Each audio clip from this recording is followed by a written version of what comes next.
আছো? আশা করছি তোমরাও ভালো আছো আর আমিও ভালো আছি। আজ আমরা যাচ্ছি, আমি আর মা অনেক দিন পরে একটু বাড়ি থেকে বেরাচ্ছি, আজকে একটু ঘুরু ঘুরু করবো। আর দেখতে পাচ্ছি আমি এই শাড়িটা পরে নিচ্ছি, আমাকে কেমন লাগছে তোমরা কমেন্টে বলবে। আর গাইস, আজকে খুব মজা হবে, আজকে কোথায় যাবো তোমাদের দেখাবো। আর চলো আমরা আগে রেডি হয়ে নিই ভালোভাবে। আর মাও রেডি হচ্ছে, চলো তারপর বেরাই, তারপর কথা বলছি তোমাদের সাথে। পরে নিচ্ছি আর আমি সোয়েটারটা গায়ে দিয়ে নিয়েছি, আর মাও রেডি হয়ে গেছে দেখতে পাচ্ছ। আর আমরা এবার বেরাবো, চলো গাইস, মা তালা ফালা সব দিয়ে দিয়েছে। এবার আমি বেরাই, তো আমরা রাস্তায় বেরিয়ে তারপর তোমাদের সাথে কথা বলছি গাইস। তো গাইজ দেখতে পাচ্ছ আমরা এখন বইমেলাতে চলে এসেছি, আর এখানে প্রচণ্ড পরিমাণে ভিড়। আর এখানে একজন এসেছে, তো তোমাদের দেখাবো কে এসেছিল। আর দেখতে পাচ্ছি এত ভিড়ের মধ্যে কী করে ঢুকবো, তো অনেক কষ্ট করে ঢুকেছি। আর এখানে ফাংশনটা দেখছিলাম, খুবই সুন্দর লাগছিল। তো গাইজ দেখো, এখানটাতে তোমাদেরও ভালো লাগবে। আর তোমাদের যদি ভালো লাগে তোমরা like comment share and subscribe করবে। ভিডিওটা কিন্তু প্রচণ্ড পরিমাণে ভালো হবে, তো তোমরা দেখতে থাকো।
मेरी चली ससुराल को अखियों में पानी दे गई, दुआ में मीठी गुलदानी दे गई।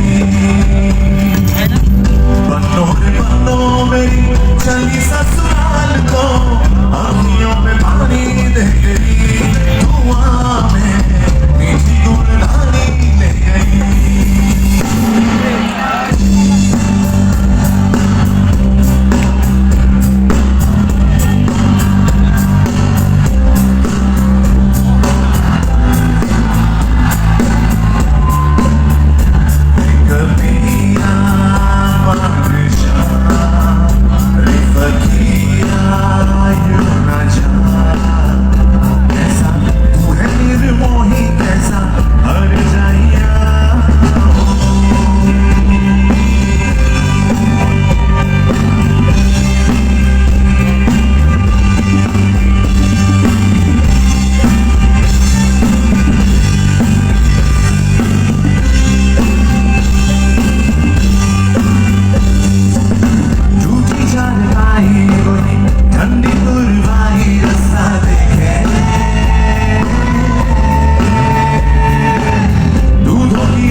एक